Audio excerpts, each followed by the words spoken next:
The stars stretched endlessly outside the viewport as Captain Jake Miller stood on the bridge of the Pioneer. His crew worked quietly at their stations, checking systems and monitoring space around them. This was the day they had trained for, humanity's first official diplomatic meeting with an alien civilization. "Captain, the Zilani ship is approaching," said Lieutenant Amy Rodriguez from her security station. "They're requesting permission to dock." End quote. Jake straightened his uniform. "Grant permission. Have Commander Torres meet them at the airlock with the honor guard." Jake straightened. "Yes, sir." Jake had read every report about the Zilani Empire. They controlled 12 star systems and had technology far beyond Earth's. The meeting today would determine if humanity would have them as friends or enemies. "No pressure," Jake thought with a small smile. "Captain, they're aboard," Brad Torres reported through the comm system. "The ambassador is heading to conference room 1. "On my way," Jake replied. He nodded to his bridge crew and walked to the turbo lift. The conference room was simple but dignified.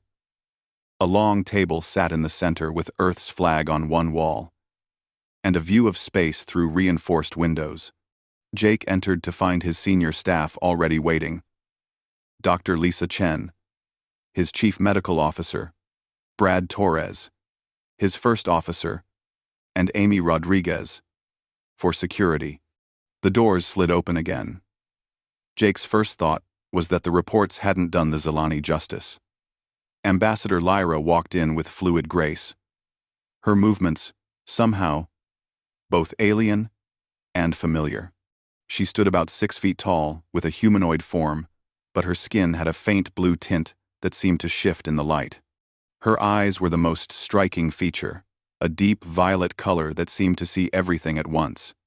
She wore a form-fitting black uniform with silver markings that Jake assumed indicated her rank. 2 guards flanked her, similarly blue-skinned, but remaining silent by the door. "Ambassador Lyra," Jake said, standing and offering his hand. "Welcome aboard the Pioneer. I'm Captain Jake Miller. Lyra studied his outstretched hand for a moment before taking it. Her grip was firm, her skin cooler than human normal. "Captain Miller, I have looked forward to this meeting." Her English was perfect, though with an accent Jake couldn't place. It sounded almost musical. "Please, have a seat," Jake said, gesturing to the table. "Can we offer you any refreshment?" "Water would be acceptable," Lyra replied, sitting down with that same fluid motion. Her violet eyes hadn't left Jake's face since she entered. As Lisa poured water for everyone, Jake began the formal introductions of his staff. Lyra listened politely, but her attention kept returning to Jake. It made him slightly uncomfortable, though he kept his expression neutral. "We're honored to host these negotiations," Jake said once everyone was seated. "Humanity is eager to establish peaceful relations with the Zilani Empire. .com. As are we with humanity," Lyra replied. She pulled out a thin device, almost like a glass tablet, and set it on the table. "Shall we begin with territorial boundaries?" For the next 2 hours, they discussed star charts, trade routes, and navigation rights through various systems. Jake found Lyra to be sharp and knowledgeable, but fair in her proposals. The Zilani weren't trying to take advantage of humanity's relatively new status in space. But throughout the meeting, Jake noticed odd things. Lyra would pause mid-sentence sometimes, just watching him. When he spoke, she leaned forward slightly, as if memorizing every word. Once, when he reached for his water glass, her hand moved as if to touch his, then pulled back. "The trade agreements seem straightforward," Brad was saying. "Our economists project both sides would benefit significantly." "Indeed," Lyra agreed, but she was looking at Jake again. "Captain, may I ask you something? Personal?" The room grew quiet. This wasn't normal diplomatic protocol. "Of course," Jake said carefully. "Are you considered typical of your species, in terms of physical characteristics?" Lisa and Amy exchanged glances. Brad cleared his throat. "Ambassador, I'm not sure. That's relevant to our negotiations. Lyra turned those violet eyes on Brad. I apologize if I have offended. I am simply curious about humanity. We have observed your species from afar, but this is our first direct contact. No offense taken, Jake said, trying to ease the tension. I suppose I'm fairly average for a human male. May I ask why you're curious? Lyra smiled for the first time. It transformed her face, making her seem less alien, and more. Jake pushed that thought away. The Zilani value directness, Captain. But perhaps such discussions are better saved for later. She turned back to her tablet. Shall we review the non-aggression pact terms? They continued for another hour, but the strange moment hung in the air. Lyra's behavior became increasingly informal. She would laugh at Brad's occasional jokes, ask Lisa about human medical practices, and quiz Amy about Earth's various cultures. But always, her attention came back to Jake. As the meeting wound down, Lyra stood. This has been most productive. Your people are as reasonable as we had hoped. The feeling is mutual, Jake replied, standing as well. Shall we reconvene tomorrow to finalize the details? Actually, Lyra said, her guards moving toward the door. I was hoping we could speak privately, Captain. There are additional terms to discuss. Matters that require discretion. Jake felt his crew tense slightly. Private meetings weren't unusual in diplomacy, but something about Lyra's tone was different. Of course, Jake said. We can meet in my ready room in an hour, if that works for you. Perfect. Lyra stepped closer to him, closer than diplomatic courtesy usually allowed. I look forward to it, Captain Miller. She left with her guards, the door sliding shut behind them. The room was silent for a moment. That was weird, right? Amy said. I wasn't the only one who noticed that was weird. The ambassador seemed very interested in you, Captain, Lisa added with a slight smile. Jake sighed. Let's not read too much into it. Different species, different customs. Maybe the Zilani are just naturally curious about other races. She wasn't that curious about the rest of us, Brad pointed out. Jake, be careful. We don't know enough about their intentions yet. I'll be fine. You'll be monitoring from security, right, Amy? Already planning on it, Amy confirmed. First sign of trouble, we'll be there. Jake nodded. All right. Brad, send our initial report to Earth Command. Let them know the negotiations are going well, but leave out the stranger parts for now. No need to worry them over what might be nothing. As his crew dispersed, Jake remained in the conference room, looking out at the stars. The Zilani ship floated nearby, elegant and mysterious, like its ambassador. He had a feeling this private meeting would be unlike anything in his diplomatic training. 1 hour later, Jake stood in his ready room, a smaller space off the bridge where he could work privately. He'd chosen it over his quarters as it felt more professional, more appropriate for whatever Lyra wanted to discuss. The door chimed. Come in, Jake called. Lyra entered alone, her guards nowhere to be seen. Of course, please, sit. Jake gestured to the chairs in front of his desk. What additional terms did you want to discuss?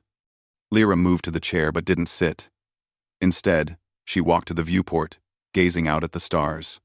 Captain, what do you know about the Zilani? Beyond our territory and technology? Not much, Jake admitted, joining her at the window but keeping a professional distance. You've been fairly private as a species. By necessity, Lyra said softly. We have not been entirely truthful with your people, Captain. The real reason for this meeting. It's not just about trade routes and treaties. Jake felt tension creep up his spine. What do you mean? Lyra turned to face him. Those violet eyes, intense and unreadable. We need your help, Captain. Humanity's help. But what we need to ask. I'm not sure your people are ready to hear it. Try me, Jake said. If there's one thing humans are good at, it's adapting to surprises. Lyra smiled again. That same transformative expression. I hope so, Captain Miller. I truly hope so. Because what I'm about to propose will change everything, for both our species. She reached up to the collar of her uniform, her fingers pausing at the top button. May I be completely honest with you? Jake's mind raced, but his voice remained steady. Please do. Then let us dispense with formalities, Lyra said, and discuss why the Zilani are really here.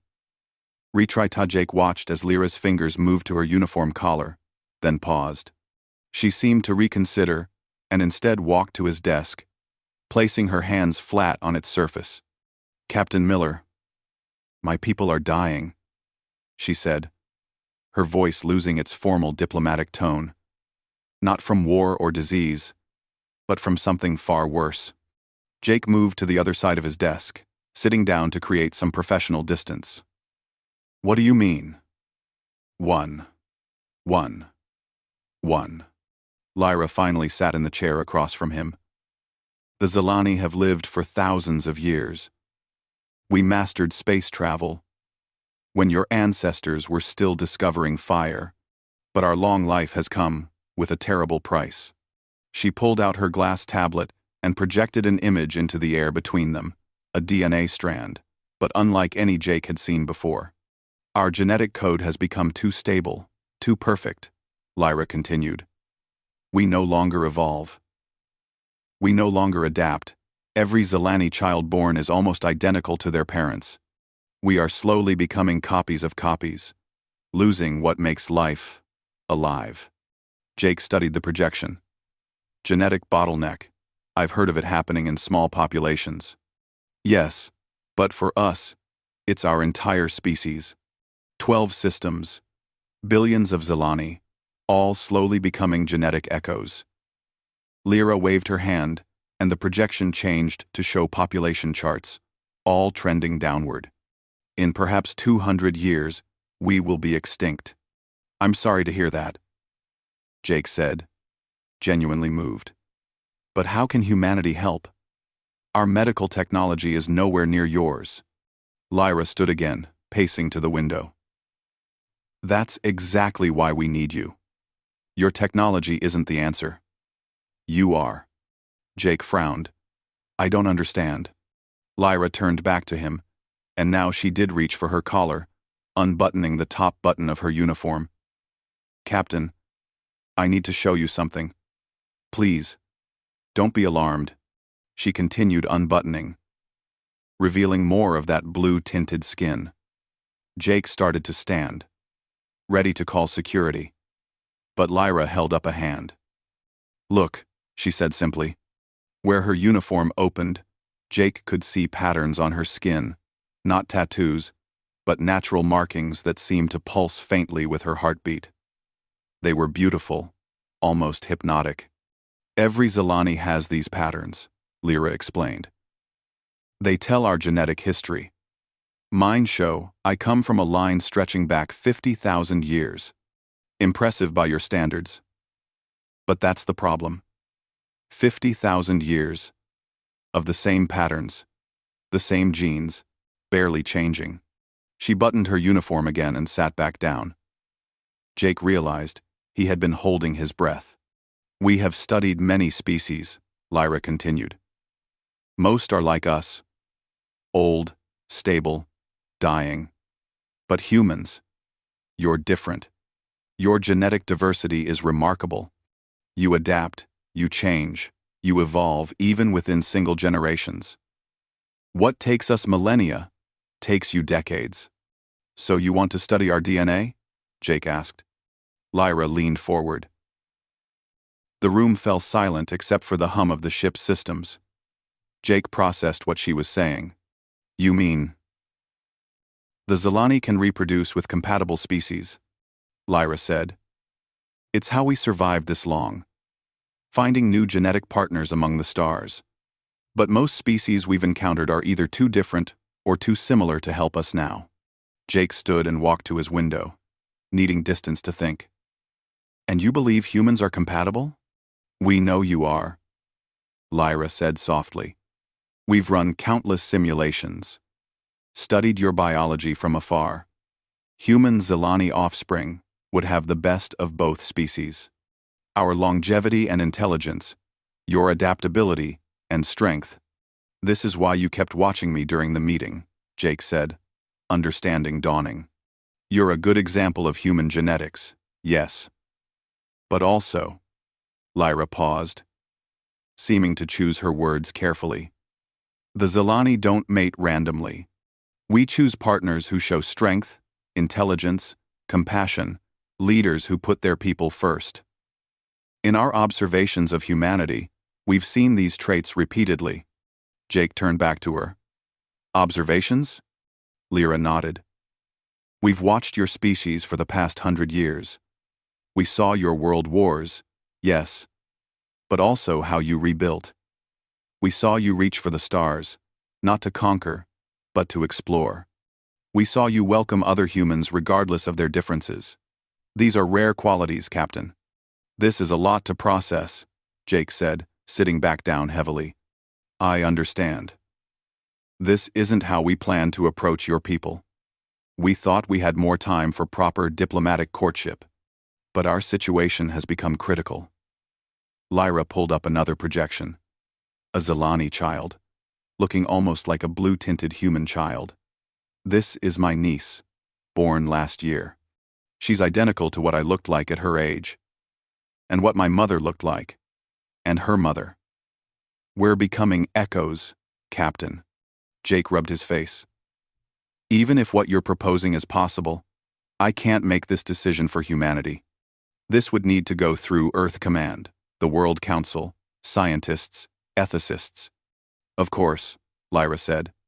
We're not asking for an answer today, but we needed you to understand the real reason for our contact. The trade agreements, the treaties, those are real, and we'll honor them. But they're not why we're here. Why tell me privately? Jake asked. Why not bring this to our leaders directly? Lyra smiled sadly. Because leaders think in politics and protocol. We needed someone who thinks in terms of people. Someone who could understand what we're asking not as a treaty, but as one species reaching out to another for help. Jake was quiet for a moment. You said you chose partners. This isn't. You're not proposing yourself and me. If I were, Lyra said, meeting his eyes. Would that change your answer? Jake felt heat rise in his face. That's not. I mean, Lyra laughed, the sound like wind chimes. I apologize. The Zelani can be too direct. I'm not proposing anything personal, Captain. Though, I admit, you are. Intriguing. She stood to leave. What I'm asking is that you present this to your superiors with an open mind. Not as a demand or even a request yet, but as a possibility. Let your scientists verify our claims. Let your leaders debate the implications. We have time, though not as much as we'd like. Jake stood as well. I'll include it in my report. But, Lyra, Ambassador, this is unprecedented. You're talking about changing both our species forever. Yes, she agreed. But change is what keeps us alive. You humans know this better than most. She moved toward the door, then paused. May I share something personal, Captain? Jake nodded. My grandmother remembered when the Zelani first achieved genetic stability. She said it was celebrated across our worlds. No more random mutations. No more genetic diseases. We thought we had achieved perfection. Lyra's expression grew distant. She lived to see the celebration become a funeral. What we thought was our greatest achievement became our doom. I'm sorry, Jake said, meaning it. Don't be sorry. Be hopeful. Your species offers something we haven't had in millennia. A future that isn't predetermined. She smiled. Tomorrow, we'll continue with the formal negotiations. But I hope someday soon, we can discuss the real partnership between our peoples. After she left, Jake sat alone in his ready room for a long time. He pulled up his communication screen and stared at it. How did you write a report explaining that humanity's first alien contact wanted to save their species through interbreeding? How did you explain that the future of two civilizations might depend on humans being willing to take the ultimate leap into the unknown? Finally, he began to type. Initial diplomatic contact with Zelani.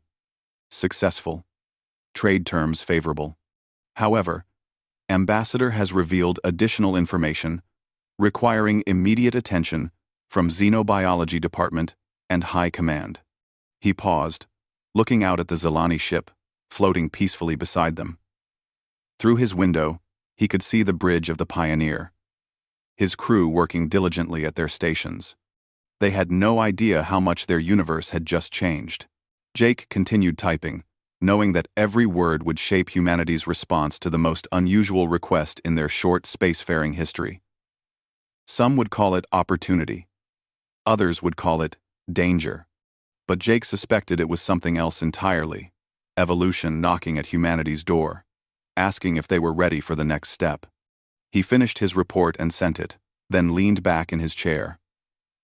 Tomorrow would bring more negotiations, more revelations, and more difficult decisions.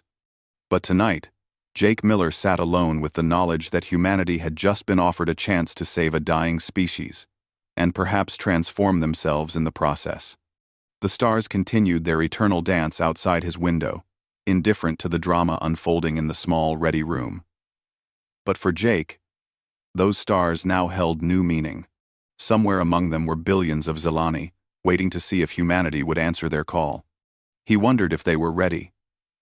He wondered if anyone could ever be ready for something like this. Only time would tell. Retry TA Jake's hands trembled slightly as he finished typing his report. He read it over 3 times before finally hitting send. Earth Command would receive it in a few hours through the quantum communication relay. Then the real discussions would begin. A soft chime at his door interrupted his thoughts. "Come in," he called. Brad Torres entered, looking concerned. "Captain, I've been monitoring communications. The Zelani ship just sent a message to their homeworld. It was encrypted, but the length suggests a detailed report.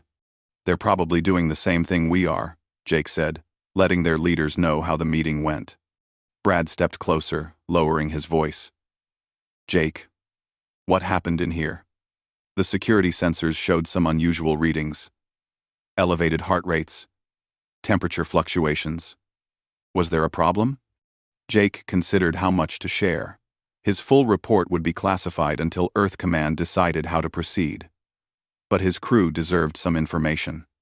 The Zelani shared some additional information about their situation, Jake said carefully. "It's complicated, Brad.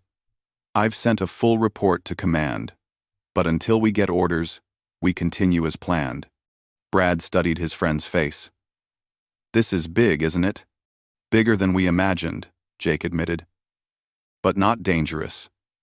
At least, not in the way we usually think of danger." Quote. Before Brad could ask more questions, Jake's console beeped. "Priority message from Earth Command." That was impossibly fast. "They must have been waiting for our report," Brad observed. Jake opened the message, his eyes widening as he read.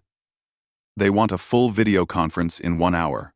Admiral Price, the Xenobiology Council, and," he paused, "the President." Brad whistled low. "The President herself? What did the Zelani tell you?" "You'll know soon enough," Jake said. "Have Lisa and Amy meet us in the conference room. If the President is involved, I want my senior staff present." An hour later, Jake stood before the main view screen in the conference room, his senior staff seated behind him.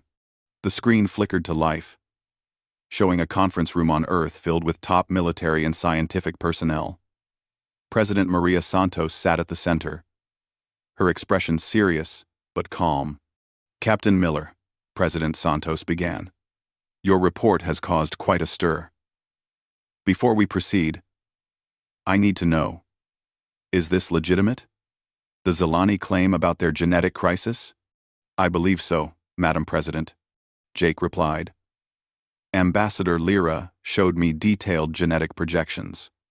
Of course, we'll need our scientists to verify, but she seemed genuinely desperate. And their proposed solution? Admiral Price asked, his weathered face skeptical. They really believe human Zilani offspring are possible? According to the ambassador, they've run extensive simulations. She said they've been studying our biology for decades. Dr. Patricia Wong from the Xenobiology Council leaned forward. Captain, did she explain the biological mechanism? How two species from different worlds could possibly reproduce? No. Jake shook his head. Only that they've done it before with other species. But none recently that could help their current situation. The president exchanged glances with her advisors. What's your assessment, Captain? You've spent time with them. Are they trustworthy? Jake thought carefully. Ambassador Lyra seemed sincere, desperate, even, but also respectful. She made it clear they're not demanding anything, just presenting the possibility. Or it could be an elaborate trap, Admiral Price suggested. Get us to lower our guard, integrate with them, then take over from within. With respect, Admiral. Lisa Chen spoke up from behind Jake. If they wanted to conquer us, their technology could do it directly. They don't need elaborate genetic schemes. President Santos raised a hand for silence. Dr. Wong, how long would it take to verify their claims? If they share their data freely? Perhaps a month for initial verification. Full understanding could take years. We may not have years, the president said softly. She looked directly at Jake. Captain, I'm giving you new orders. Continue the trade negotiations as planned. But you're also authorized to begin preliminary discussions about this genetic partnership. Nothing binding, just information gathering. Jake felt the weight of responsibility settle on his shoulders. Understood, Madam President. And Captain, Santos added, be careful. After the connection ended, Jake's crew sat in stunned silence. So, Amy finally said, we're really considering this? Humans and aliens having children together? It seems we're at least exploring the possibility, Jake replied.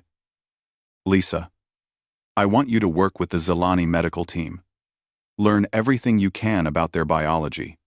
Already making notes, Lisa said, her scientific excitement evident. This could revolutionize our understanding of genetics. Brad, continue with the standard negotiations. Keep things normal while we figure this out. Amy, security assessments of all Zilani personnel. Discreet, but thorough. His crew nodded and began to disperse. Jake called after them, and remember, this information doesn't leave this room. As far as the rest of the crew knows, these are standard diplomatic talks. The next morning, Jake met Lyra in a smaller conference room. She entered alone again, dressed in a different uniform, this one deep blue with silver trim. Good morning, Captain, she said, sitting gracefully. I trust your leadership. Received my proposal? Well? They're interested, Jake said carefully. But they have questions. Many questions. Of course, what would you like to know? Jake pulled out his datapad. First, the biological compatibility. How is it possible? Lyra smiled. Life finds a way, as I believe your scientists say. The Zilani discovered long ago that DNA is more flexible than most species assume. With certain genetic markers present, different species can create viable offspring. And humans have these markers? Remarkably strong ones. We were quite surprised when we first detected them. She leaned forward. Captain, may I show you something? Jake nodded. Lyra produced a small device and projected a hologram between them. 2 DNA strands. One human, one Zilani, slowly rotating.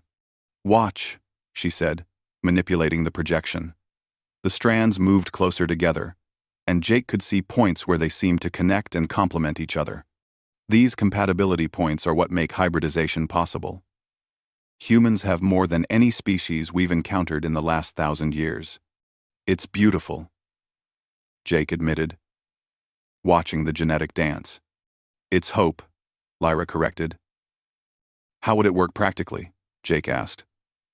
I mean, the actual process of creating these hybrid children? Lyra's skin seemed to darken slightly. Was she blushing? The natural method works well, as you might expect.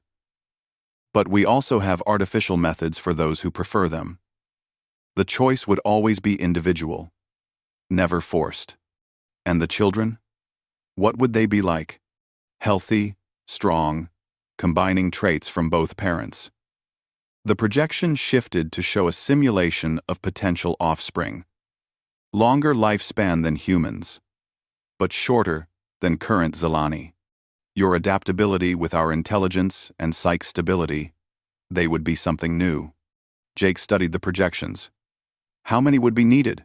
To save your species, I mean. Our geneticists calculate that introducing human DNA through even a few thousand hybrids would cascade through our population over generations. The diversity would spread, reinvigorating our entire genome. A few thousand out of billions doesn't seem like much, Jake observed. Genetics is like dropping ink in water, Lyra explained. It spreads. Within 10 generations, every Zelani would carry some human genetic markers. We would be saved, but still ourselves. Just improved. Jake set down his pad. Lyra, can I ask you something personally? She nodded. What do you think about this? Not as an ambassador, but as an individual. Are you comfortable with your species changing so fundamentally? Are you comfortable with your species? Wise. Are you comfortable with your species changing so fundamentally? Lyra was quiet for a moment. My grandmother lived for 800 years. She saw our empire at its peak and the beginning of its decline. Before she died, she told me that the worst fate for any species is not change, but stagnation. So yes, Captain, I'm comfortable with change. I welcome it. And humanity? What do we gain beyond the technology you're offering? Perspective. Lyra said simply. Your species is young, eager, burning bright. But you burn fast. Humans live such short lives, always rushing. Our genetics would give your descendants more time. Time to think, to grow, to explore. The hybrid children would live 2 or 3 times longer than current humans. Some would say that's playing God, Jake pointed out. Perhaps. But isn't that what species do? Adapt? Evolve? Become more than they were? Lyra stood and walked to the window. Captain, I've lived for 200 years. I've seen stars born and die. But I've never seen anything as vibrant as humanity. You change so fast, it makes us dizzy. That's what we need. Jake joined her at the window. And if humanity says no? Then we respect your decision and continue searching. But, she turned to face him, I hope you don't. Not just for us, but for you. The universe is vast and often cruel. Having allies, true genetic allies, could mean survival for both our species. A soft chime indicated their time was up. Brad and the trade delegation would be arriving soon for the day's regular negotiations. Thank you for your honesty, Jake said. Lyra moved toward the door, then paused. Of course. Yesterday you seemed frightened when I began to unbutton my uniform. Were you afraid of me? Both. Jake considered his answer. Not of you. Of what you represented. The unknown. The possibility of change so fundamental, it scared me. And now? Now, I'm still scared. But also curious. Lyra smiled. That wind chime laugh escaping again. Yes, Captain. That's very human indeed, and exactly why we have hope. Retry T. The conference room felt smaller. with so many people crowded inside. Jake sat at the head of the table, looking at the faces of his senior staff. They'd been discussing the Zilani proposal for 2 hours, and opinions were strongly divided. "This is insane," Lieutenant Amy Rodriguez said, pacing by the window. "We're talking about mixing human and alien DNA. What if something goes wrong? What if these hybrid children are suffering or sick?" "The Zilani data suggests otherwise, Doctor," Lisa Chen countered, gesturing at her tablet covered in genetic diagrams. "I've been reviewing their simulations all night. The science is solid. Better than solid. It's remarkable." Commander Brad Torres leaned back in his chair. "Science aside, what about the ethical implications? Do we have the right to make this decision for future generations? Do we have the right not to?" Lisa shot back. "If we can help save an entire species while potentially improving our own, isn't it wrong to refuse?" Jake raised his hand for quiet. "Let's take a step back. Earth Command wants our assessment. Not just the science, but the practical reality. We're the ones here, dealing with the Zilani face-to-face." "Then let me be direct," Amy said, sitting down heavily. "I don't trust them. They show up, claim they're dying, and immediately want to breed with us? It's too convenient." "What would they gain from lying?" Lisa asked. "Their technology could destroy us in seconds if they wanted. Why go through this elaborate deception?" "Maybe they want willing participants," Amy suggested. "Maybe forced breeding doesn't work with their biology." Brad shook his head. "You're reaching, Amy. I've sat through 3 days of trade negotiations with them. They're not hiding aggression. If anything, they seem sad." Jake had noticed it too. Behind their formal diplomatic demeanor, the Zilani carried an air of melancholy. Even their ship, for all its advanced technology, had a sense of age and weariness about it. "I want to hear from each of you," Jake said. His first officer straightened. "I think they're genuine. Desperate, maybe, but genuine. The question isn't whether they're telling the truth, but whether we're ready for what they're asking." "Lisa?" The doctor's eyes lit up with scientific enthusiasm. "This could be the greatest leap forward in human evolution. Not just the extended lifespan, but the knowledge we'd gain about genetics, about life itself. From a purely scientific standpoint, we'd be fools to refuse." "Amy?" The security chief frowned. "My job is to protect this ship and humanity. Every instinct I have says this is too big, too fast. We need more time, more study. What's the rush?" "The rush," a new voice said from the doorway, "is that my people are dying." Everyone turned to see Ambassador Lyra standing in the entrance. She'd arrived early for her scheduled meeting with Jake. "I apologize for interrupting," she continued, entering the room. "But I couldn't help overhearing. You have valid concerns, Lieutenant Rodriguez. May I address them?" Jake nodded, gesturing to an empty chair. "Please." Lyra sat, her violet eyes scanning each face. "You wonder why we're moving quickly? Let me show you why." She produced her projection device. And suddenly, the air filled with images. Zilani. Worlds. Cities. People. "This is Zelen Prime, our homeworld," she said. The image showed beautiful crystalline cities. But Jake noticed something wrong. The streets were too empty. The buildings too quiet. Population 50 years ago. 12 billion. Today, 8 billion. Not from war or disaster, but from simple arithmetic.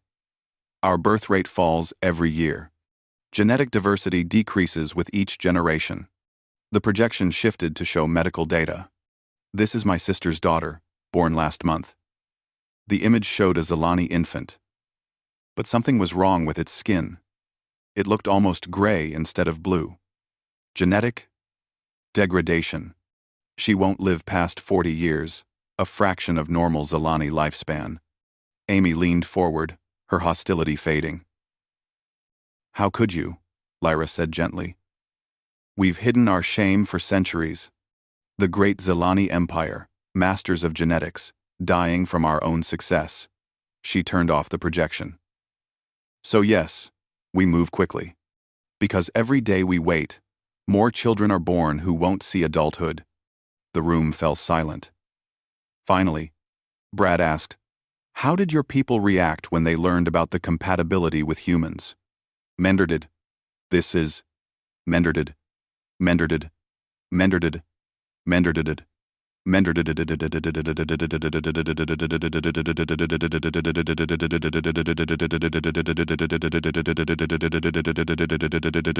Lyra smiled slightly. Joy. Fear.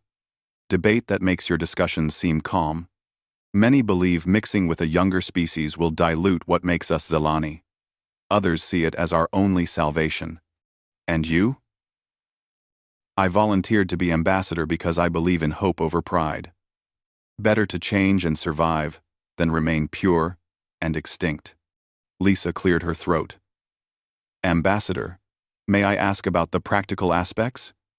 How would this partnership work? Surely you're not suggesting mass interbreeding programs? Of course not, Lyra said, looking almost offended. We're not barbaric. Everything would be voluntary. Individual choice. Some might choose natural pairing, others artificial methods. Some might not participate at all. We estimate even a small percentage choosing partnership would be enough. All their 5. And the children? Amy asked. Her tone softer now. Where would they live? Who would raise them? As their parents decide. Some might live on human worlds, some on Zelani worlds, some on new colonies we could establish together. They would be citizens of both civilizations. Jake watched his crew processing this information. The fear and suspicion were giving way to curiosity and even sympathy. It was one thing to discuss abstract genetic proposals, another to see the face of a dying species. I have a question, Brad said. You've mentioned observing humanity for years.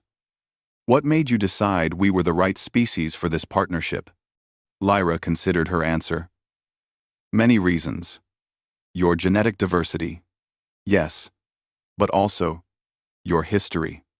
In just the past century, you've gone from killing each other over skin color to working together in space. You adapt not just physically, but socially, morally. That flexibility is what we lack. We're far from perfect, Jake pointed out. We still have conflicts, prejudices, problems. But you acknowledge them and try to improve. The Zelani have been culturally static for millennia. We need your chaos as much as your genetics. Lisa pulled up her tablet again. I've been running my own simulations based on your data. The hybrid offspring would be remarkable. Enhanced immune systems, increased neuroplasticity, extended lifespans without the genetic stagnation. They'd be healthier than either parent species. Designer babies, Amy muttered. Evolution, Lisa corrected. Just guided, instead of random. Jake looked at his chronometer. They'd been talking for 3 hours. Ambassador, thank you for sharing this with my staff. We need to discuss this among ourselves before my afternoon meeting with you. Lyra stood gracefully. Of course. Captain, may I make one more point? Jake nodded. Your crew debates whether to trust us, whether this proposal is safe. These are good questions. But perhaps ask yourselves this. What would you do if humanity faced extinction? How far would you go to save your children? Your future? We're not asking you to trust us. We're asking you to understand us.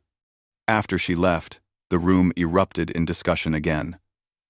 But Jake noticed the tone had changed. Amy wasn't talking about threats anymore, but about security protocols for potential colony worlds. Lisa was excitedly discussing research possibilities. Brad was already thinking about practical integration challenges. All right, Jake said finally. Let's vote. Not a binding decision, but I want to know where we stand. All in favor of recommending further exploration of the Zelani proposal. Lisa's hand shot up immediately.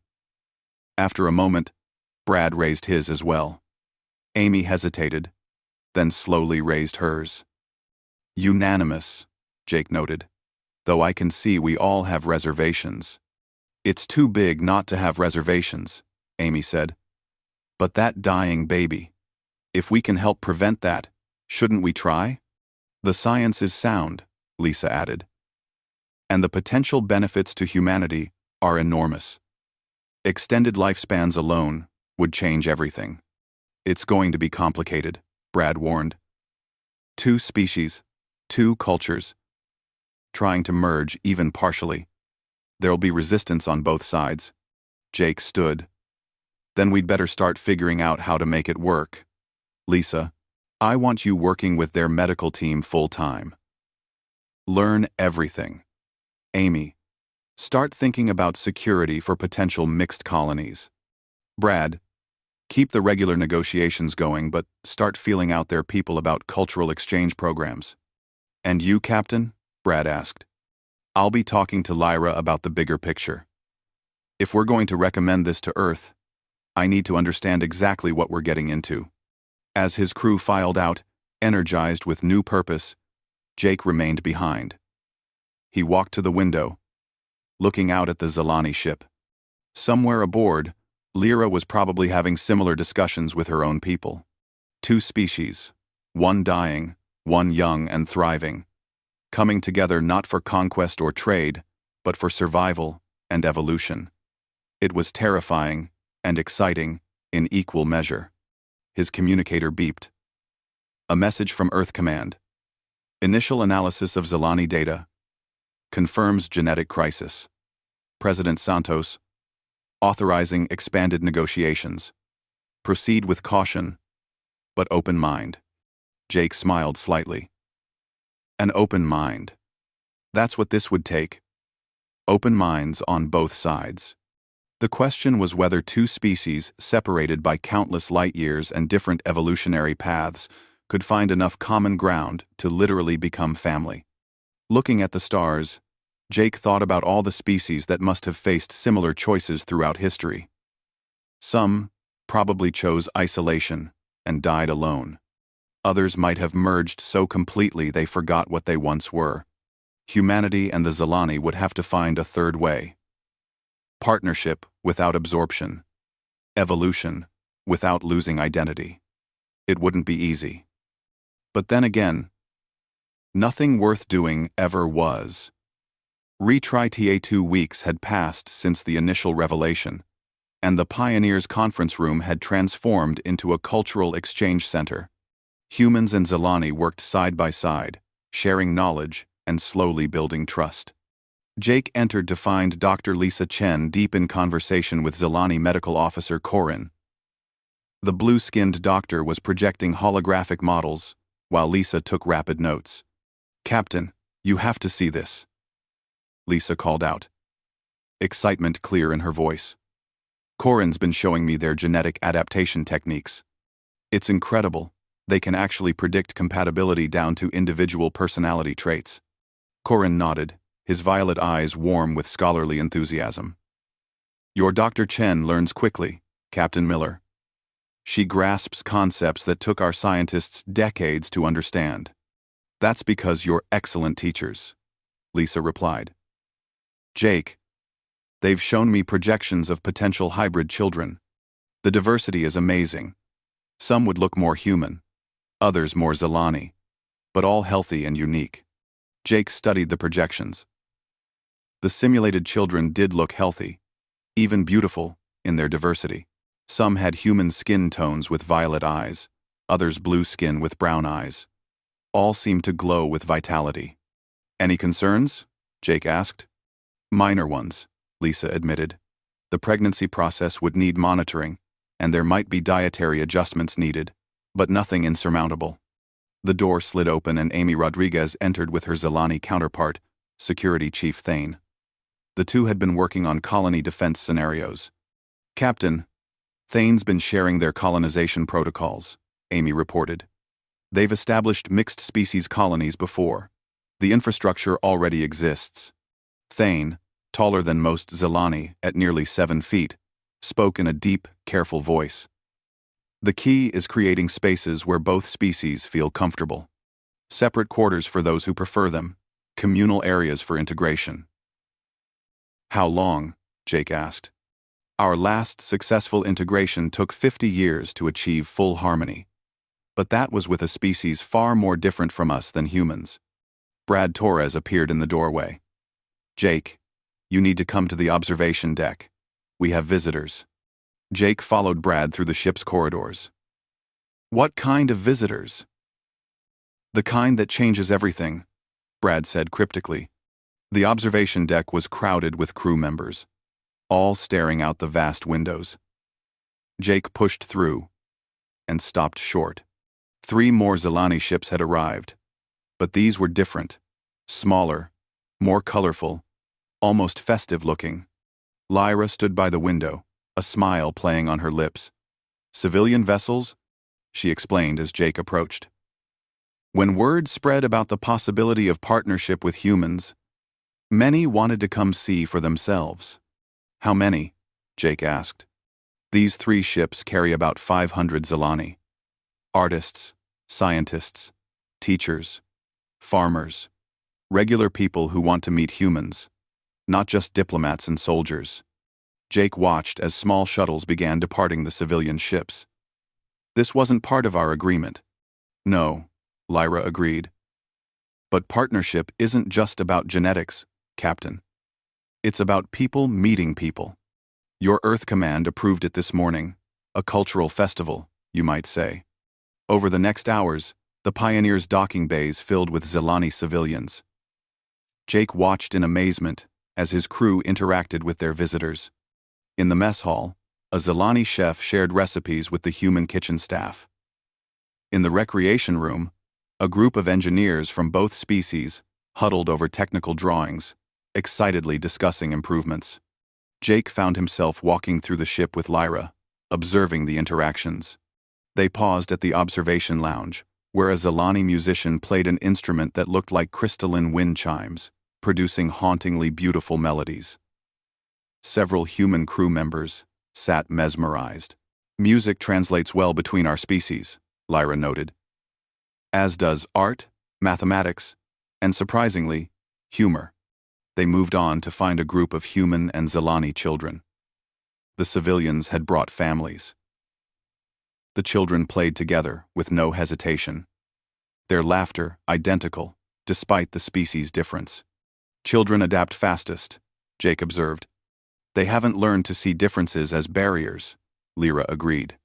She paused, watching a human girl share her drawing pad with a Zelani boy. "Captain, may I tell you something personal?" Jake nodded. "I have never taken a life partner.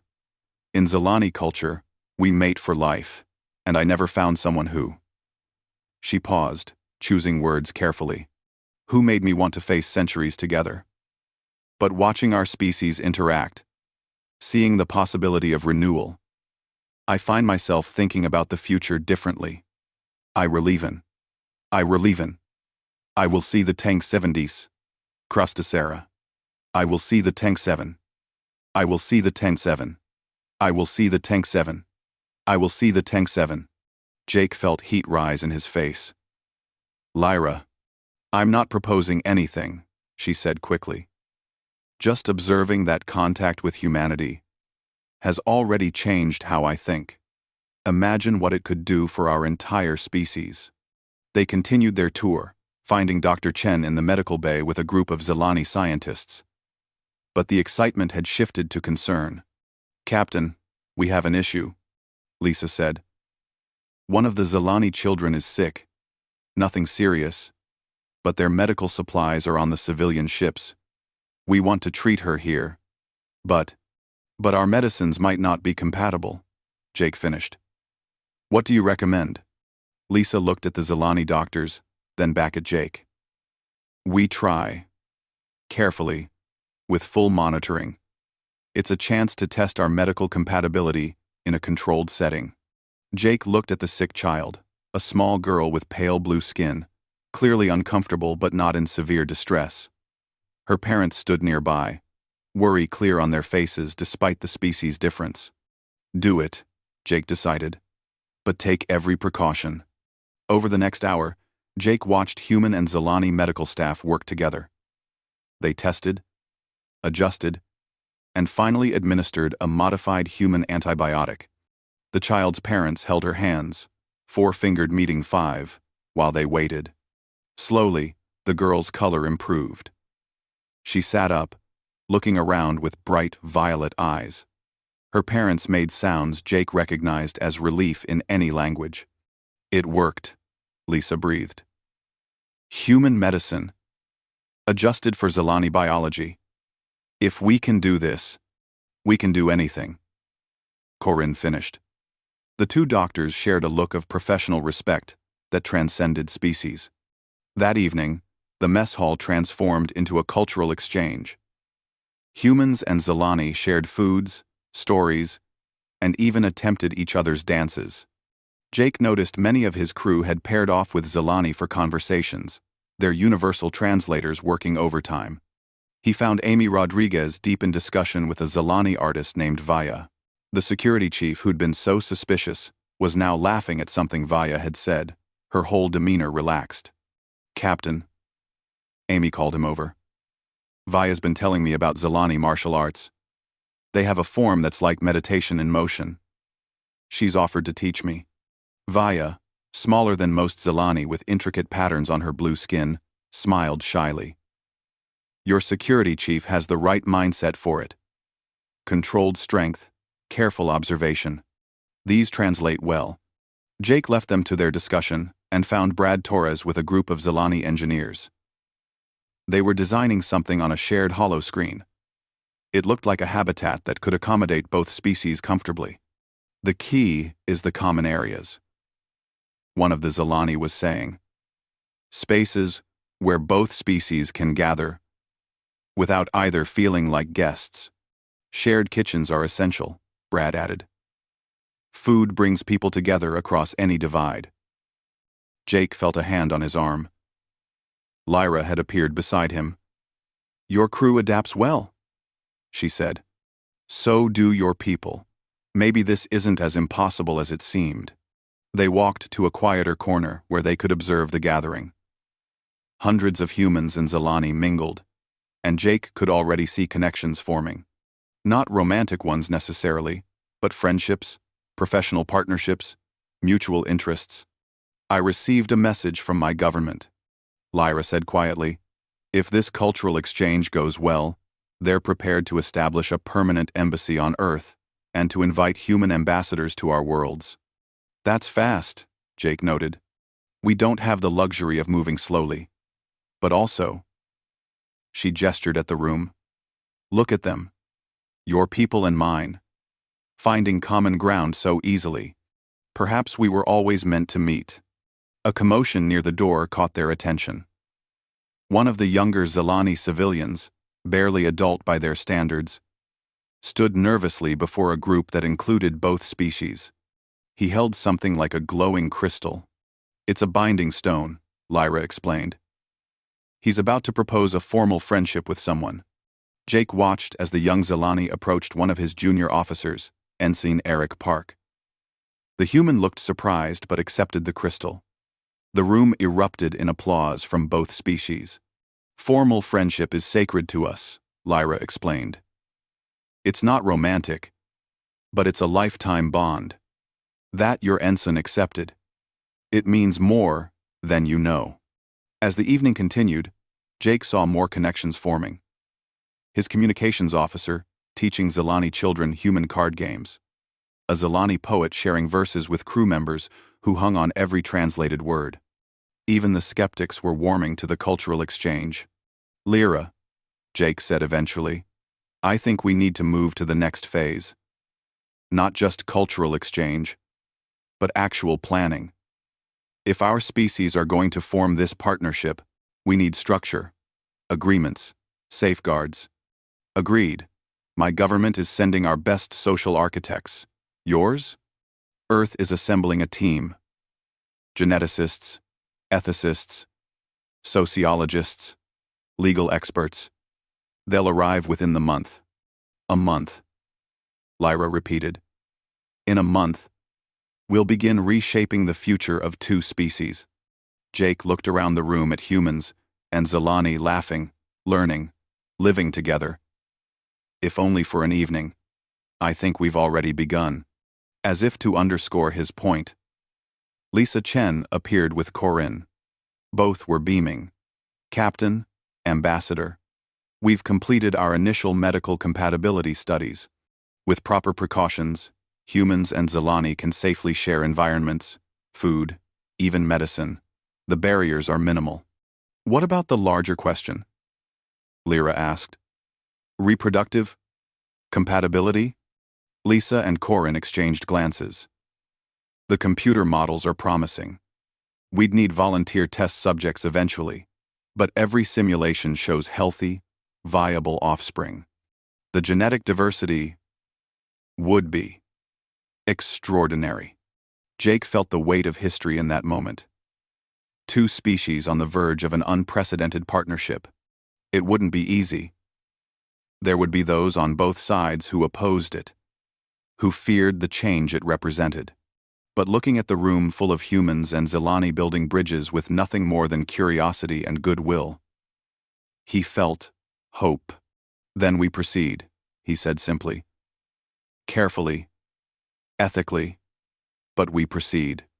Lyra smiled. That expression that transformed her alien features into something beautifully familiar. Together, Captain Miller. We proceed together. Retried 6 months had passed since the first meeting between humans and Zelani. The space station New Harmony orbited a neutral star, built jointly by both species as a symbol of their growing partnership. Jake Miller stood in its command center, watching ships from both civilizations dock at the station's many ports. Captain, the colonial transport just arrived from Earth, Brad Torres reported. He wore a new uniform now, one that combined human and Zelani design elements. 300 volunteers, ready to start their new lives. Jake nodded. The volunteer program had exceeded all expectations. When Earth announced the opportunity to live and work alongside the Zelani, thousands had applied. These 300 were the first, carefully selected for their adaptability and open minds. And the Zelani ship? Docked an hour ago. Same number of volunteers. The welcome ceremony starts in 30 minutes. Jake left the command center and walked through New Harmony's corridors. The station was a marvel of combined engineering. Human practicality merged with Zelani elegance, creating spaces that felt comfortable for both species. The air mixture had been carefully calibrated, the lighting adjusted to suit both human and Zelani eyes. He passed the medical center where Dr. Lisa Chen now served as co-director with Corinne.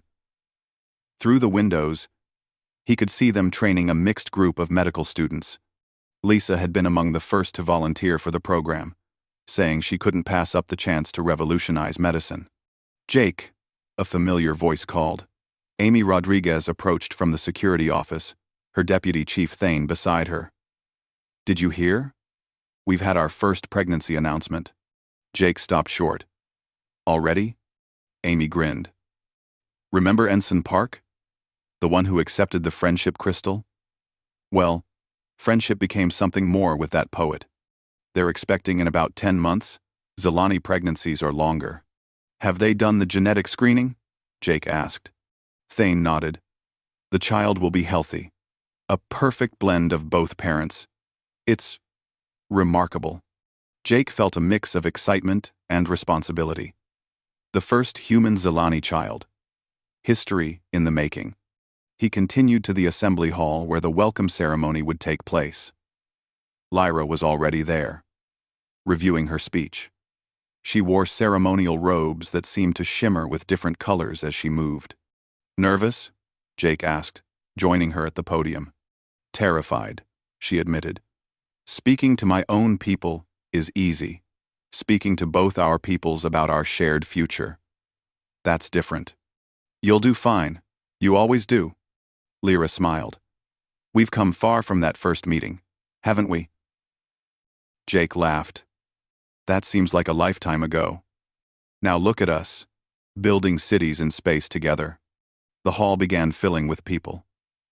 Humans and Zelani entered in mixed groups, some clearly friends, others appearing to be couples. Jake saw his former crew members scattered throughout. They'd all volunteered to help establish new harmony. When everyone was seated, Jake stepped to the podium. Welcome to New Harmony, he began. 6 months ago, 2 species met as strangers. Today, we gather as partners, ready to build something unprecedented in galactic history. Unpress. Well, 2316. He spoke about the journey that had brought them here, the challenges overcome and those still ahead. Then he introduced Lyra. She moved to the podium with that fluid grace he'd come to appreciate. My people came to humanity in desperation, she said, her voice carrying clearly. We were dying, trapped by our own success. But what we found was more than genetic salvation. We found kindred spirits. She spoke about the Zelani perspective, their initial fears about change, and how humanity had exceeded their hopes. You didn't just offer to help us survive. You offered to join us in creating something new. Today, we begin that creation. After the speeches, the reception began. Jake moved through the crowd, greeting new arrivals and catching up with old friends. He found Lisa deep in conversation with a mixed group of medical professionals. Jake. Perfect timing, she said. I was just explaining our prenatal program. We've developed protocols that ensure healthy pregnancies for human Zelani couples. The first generation of hybrid children will be extraordinary. How many couples have registered so far? Jake asked. 43, with more considering it. Not all will be successful, but even half that number would be enough to begin the genetic revitalization. A young human woman in the group raised her hand shyly. I have a Zelani partner. We're thinking about children, but we're worried. What if our families don't accept them? Lisa's expression softened. That's a valid concern. We have counseling programs to help. Remember, these children won't be oddities.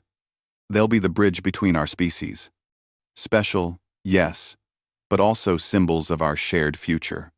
Jake left them to their discussion and found Brad with a group of engineers examining holographic city plans. These are the proposed colony sites, Brad explained, each designed to accommodate both species' needs. Look at this. Human-style recreation areas next to Zelani meditation gardens.